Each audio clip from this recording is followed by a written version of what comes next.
بسم اللہ الرحمن الرحیم، السلام علیکم ورحمۃ اللہ وبرکاتہ۔ ناظرین اکرام، آپ دیکھ رہے ہیں زمزم گرافی گجرات فائلز پس پردہ حقائق کا انکشاف۔ اس کتاب کا سلسلہ جاری ہے، آئیے شروع کرتے ہیں۔ رانا ایوب اور پی سی پانڈے کے درمیان گفت و شنید جاری ہے۔ دیکھیے سوال، انکاؤنٹر کے بارے میں آپ کیسا محسوس کرتے ہیں؟ جواب، دیکھو ذاتی طور پر یعنی پرسنلی میں انکاؤنٹر کے خلاف ہوں۔ یہ بالکل قتل کے ارتکاب جیسا کام ہے، لیکن کبھی کبھی یہ ضروری ہو جاتا ہے۔ سوال، ہاں اسی لیے اس افسر جس سے میں نے بات کی تھی اس انکاؤنٹر کے بارے میں مجھے بتا رہا تھا۔ جواب، اچھا تب تو میرا نام بھی ضرور آیا ہوگا۔ میں ڈائریکٹر جنرل تھا، لیکن انکاؤنٹر کے دوران نہیں۔ انکاؤنٹر 2005 میں ہوا تھا، البتہ معاملے کی تحقیقات کے لیے مجھے کہا گیا تھا۔ سوال، اوہو اوکے۔ جواب، اس آدمی سہراب الدین کے کچھ ایکے رکھنے کے الزام میں سزا دی جا رہی تھی، برآمدگی ہوئی اور پھر بعد میں اس کو سزا ملی۔ یہ اس کا پس منظر ہے، یعنی بیک گراؤنڈ ہے کہ اس کو سزا کیوں ملی۔ وہ لڑکی کوثر بھی اس کی بیوی بھی نہیں تھی۔ سوال، ان کا معاشقہ تھا یعنی آپس میں وہ لور تھے؟ جواب، وہ اس کے ساتھ رہ رہی تھی۔ اب اگر تم اس طرح کے کسی آدمی کے ساتھ رہتی ہو تو جو کچھ اس کے ساتھ ہوگا وہ تمہارے ساتھ بھی ہوگا نا۔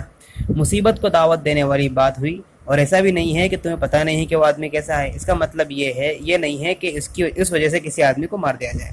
سوال، لیکن سر ایسا انہوں نے پیسے کے لیے کیا یا آئیڈیالوجی کے لیے، ہندوتوا آئیڈیالوجی کے لیے؟ جواب، دونوں کے لیے، آئیڈیالوجی کے لیے بھی اور پیسوں کے لیے بھی۔ سوال، اس لیے مجھے پتہ چلا ہے کہ انکاؤنٹر کی بڑی وجہ کرپشن تھا۔ پیسہ تو تھا ہی، اس لیے تو وزیر داخلہ اور افسران دونوں ہی پکڑے گئے۔ جواب، ہاں اکثر اس طرح کے معاملے میں پیسے کا دخل ہوتا ہے۔ سوال، بہت سے لوگ کہہ رہے تھے کہ اس وزیر داخلہ کی وجہ سے وزیر اعلیٰ تقریباً پھنس چکا تھا، یعنی گرہ منتری کی وجہ سے مکھیہ منتری پھنس چکا تھا۔ جواب، دیکھو جو لوگ معاملے کی تحقیقات میں دلچسپی رکھتے تھے ان کا مقصد وزیر داخلہ تک پہنچنا نہیں تھا، نشانے پر تو وزیر اعلیٰ ہی تھا، یعنی مکھیہ منتری ان کے نشانے پر تھا۔ سوال، لیکن سچائی تو یہ ہے کہ وزیر داخلہ صحیح معنی میں ملوث تھا نا؟ جواب، دیکھو تکنیکی اعتبار سے اس معیار کے مطابق تم وزیر اعلیٰ کو شامل نہیں کر سکتے ہو۔ سوال، سنگھل کے بارے میں مجھے کچھ بتائیے جو اے ٹی ایس کا سربراہ ہے۔ میں بطور دلت اس کی شخصیت کا خاکہ تیار کر رہی ہوں۔ جواب، سنگھل ویسے تو اچھا افسر ہے، اس کا تعلق راجستھان سے ہے، لیکن گجرات میں بس گیا ہے۔ سہراب الدین انکاؤنٹر میں وہ بھی موجود تھا، ان لوگوں نے اس کو بھی اٹھایا، بڑی مشکل سے وہ بچ پایا ہے۔ وہ عشرت انکاؤنٹر میں بھی تھا۔ سوال، یہ تو سرکار کے شبیہ پر دھبے جیسے بات ہو گئی۔ جواب، ہاں ہے تو، لیکن کیا کر سکتے ہیں۔ سوال، وہ سب افسران جو 2002 میں برسر ملازمت تھے، یعنی سب ملازم تھے، کیا ان کی شبیہ خود گجراتیوں کے درمیان خراب ہوئی، یعنی ان کی امیج؟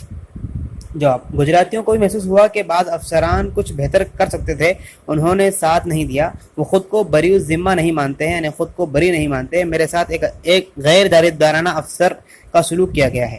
سوال، لیکن آپ کو تو ہراساں کیا جا رہا ہے نا، آپ کو تو ڈرایا جا رہا ہے، آپ کو تو خوف دیا جا رہا ہے۔ جواب، نہیں، لیکن کچھ گجراتی لوگ تو مجھے ہراساں نہیں کر رہے ہیں نا، غیر سرکاری تنظیمیں کر رہی ہیں۔ دیکھو ایک بات تو یہ ہے کہ لاشیں احمد آباد لائی گئی اور سول ہسپتال میں رکھی گئی، اس کے بعد علاقے میں کچھ تناؤ پھیل گیا، خبریں آ رہی تھی کہ کچھ معاملے یہاں وہاں سے آ رہے ہیں۔ مجھے بس اس بات کا افسوس ہے کہ ان دو جگہوں پر میں خود نہیں جا سکا جہاں تشدد بھڑک چکا تھا، ورنہ مجھے یقین ہے کہ میں نرودا اور میگھنی نگر میں یہ ہونے کی اجازت نہیں دے سکتا تھا۔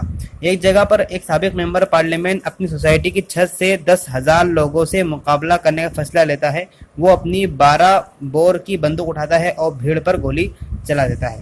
سوال، کون ہے یہ آدمی؟ جواب، احسان جعفری، ایک بڑا شخص جس کی عمر لگ بھگ 75 برس رہی ہوگی۔ پہلے وہ راجیہ سبھا کا ممبر رہ چکا تھا، اس نے گولی چلا دی۔ گولی چلانے کے نتیجے میں 2 لوگوں کی موت ہو گئی۔ یہ بات پولیس ریکارڈ کا حصہ ہے۔ جارحیت کے پیچھے یہ سوچ کار فرما تھی کہ اب میں کیا کروں، ہماری قوت اگر 10,000 کی ہو اور تمہاری قوت 100 افراد پر مشتمل ہو تو میں ایسا نہیں کروں گا۔ سوال، لیکن میں آپ کو چھوڑوں گی کیوں؟ جواب، بالکل صحیح، تم کہہ سکتے ہو کہ پولیس نے کچھ نہیں کیا، اب ہم نے تو کہا نہیں تھا کہ تم گولی چلاؤ، تم خاموش رہ سکتے تھے۔ بات یہی ہے، نرودا میں یہی ہوا، وہاں بھی ایک جذباتی ہندو نوجوان ایک مسجد کے اوپر چڑھ گیا، اب مسلمانوں نے اس کے ٹکڑے کا ٹکڑے کر دیے، ہندو غصے میں آ گئے اور فسادات پھوٹ پڑے ہیں، دنگے پھوٹ پڑے۔ سوال، تیستا نامی کسی سماجی کارکن سے ملنے کے لیے مجھے کہا گیا ہے۔ جواب، وہ سب سے بڑی بدماش ہے، تم ادے